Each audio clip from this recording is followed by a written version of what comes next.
tout ça se passe dans le grand calme, dans la sérénité. Je pense que chacun était content ici de sortir de ce bidonville, de ce bidonville qui était le camp de Grande-Synthe.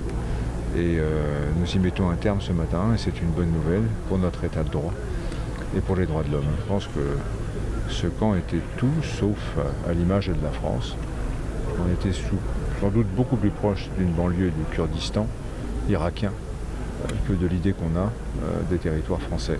Donc oui, il fallait mettre un terme à ce campement. La justice l'a permis, comme vous le savez, et nous le faisons ce matin. Cette évacuation, nous la faisons ce matin avec beaucoup de conviction. Le gros problème, c'est qu'ils sont à peu près 1000 et que s'il ne se passe rien, dans un mois, ils seront 2000 et à Noël, ils seront 3000. On a déjà connu ça au Maroc, 3000 à Noël, dans des conditions qui seront bien plus dures, de la surpopulation, du froid.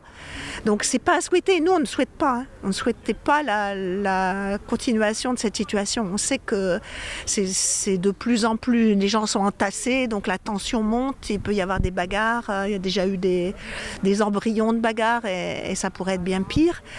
Simplement, il faut un vrai accueil, une vraie solution. Pas les emmener pour qu'ils repartent ailleurs, les emmener le temps de vider